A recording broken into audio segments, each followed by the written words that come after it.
It doesn't matter what kind of game it is or what genre it is. If you look hard enough, you'll eventually find a copy, a paste of it on Roblox, or at least, an attempt of it. People kind of just want to capitalize on what's popular and what's already been tried and tested to work, instead of just trying to make up something from scratch. So if you have a favorite game, your favorite game is probably on Roblox right now. And that's the case that happened to me with Wizard101. I didn't think there would be another card game, turn-based, deck building, spellcasting-esque kind of MMORPG, but looking into Roblox, I realized that there actually is one called Spellbound RPG, and my god, it is actually very well made. Down to the animations, to like the camera changes, to the way the turn sequencing works, it's actually surprisingly also very fun. So the way that Spellbound RPG works is very, very similar to Wizard101. You would think that they would have a little bit of inspiration from Wizard101, but no, from the classes all the way down to even some of the cards and card effects, they're very much a straight off ripoff, including sound effects actually. Because one of the main things that you do in Wizard101 is first you do a blade, which is a spell that makes your attacks hit for stronger before you actually do your attack, right? That's like the standard in Wizard101. Spellbound RPG decided, hey, let me just take that concept and add blades into my game as well. But they also have the blade sound effects whenever you cast them. Straight off ripped audio from Wizard101. So the class system in the game is actually pretty awesome because you don't have to like make a whole new character if you want to play a different class. You can just pay the very hefty price of 25,000 coins to respec your whole class system and just start over. So if you got tired of being a fire mage, but you're already like level 50, you don't have to worry about, okay, let me just make a new account and start from scratch. You can basically just reset the points and then just put those points into a different school instead. And by leveling up those certain schools with your talent points is how you actually get a higher damage percentage and how you actually unlock different spells. For example, mine is fire death because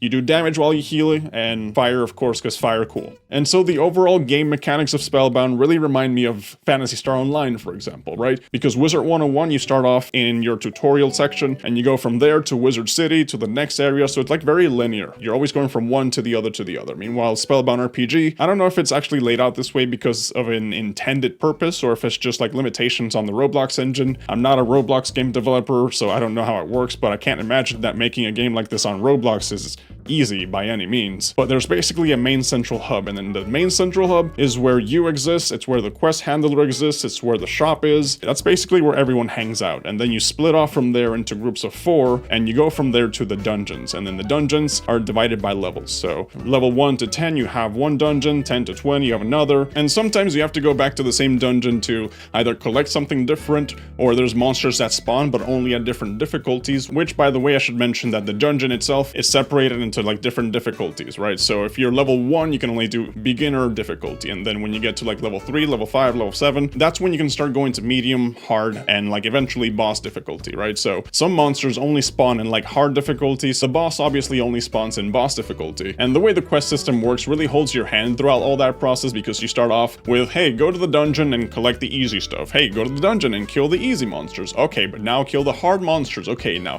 finally beat the boss. Oh, you beat the boss? Now you can start questing in the new areas. And the way they incentivize you to keep dungeon crawling in the same areas over and over again, and the way they make it actually interesting, is that at the end of each dungeon, there's a chest with a randomized loot. So it's basically like a loot box. And the loot box could have some amazing stuff. You could get absolute garbage, or you could spend a little bit of Robux, because, there's microtransactions in this game, because it is Roblox. Roblox, I feel like every single game is like heavily implying go spend money on it. So you can do that to try to get the rare items that specific dungeon drops. So you might get something cool, you might get something trash, but the really cool thing about the game that unlocks at level 25 that I found like to be the most entertaining part of the game, besides the whole, questing and like dungeon crawling and all that stuff, is the raid system, right? So raids is basically either an endless tower of try to go for as long as you can without heals, without anything, just you and your spellcasting abilities or you and your friends, or raid bosses. But fighting the raid bosses themselves, that's actually like one of my favorite parts of the game. I just really am a sucker for like bossing in MMORPGs. But unfortunately, if you just got to level 25 and you want to fight a raid boss, good luck finding players because the game's mostly dead. But at least whenever I boot up my stream and start streaming it on YouTube and TikTok, we can get the numbers up because people see it, they're motivated, they want to get in and start playing it too. So I've been playing the game right before stream and there's like 11 people online, and then while I'm streaming I've seen those numbers go up to like almost 80 people. So it gets really poppin', it gets really interesting. there's a bunch of new players walking around, and a bunch of veterans that log in as well, and usually those are the guys who carry me into these dungeons.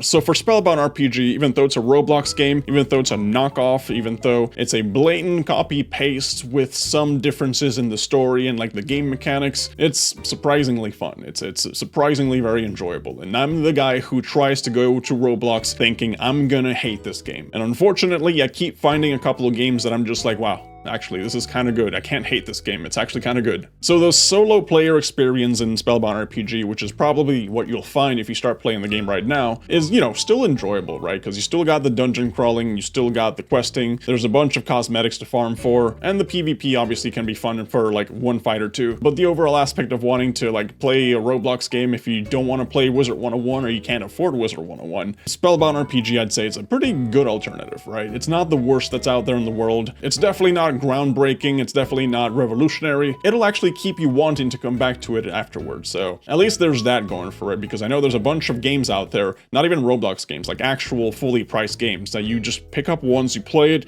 and then you're like, I kind of don't like this, I kind of regret playing this. At least with Roblox games, they're free, you can check them out and be like, wow, let me play some more later, or wow, that sucked, let me go find something else. But yeah, that's what I wanted to talk about today. Roblox is that game that just keeps on giving. Whether it's good games or bad games, it just keeps on giving. And if you guys have any good Roblox suggestions, like actually good, not the terrible stuff, feel free to leave a comment. Let me know. I want to check them out. And maybe hate on them a little bit, or maybe end up going like, wow, not too bad. But yeah, I'll catch you on the next one.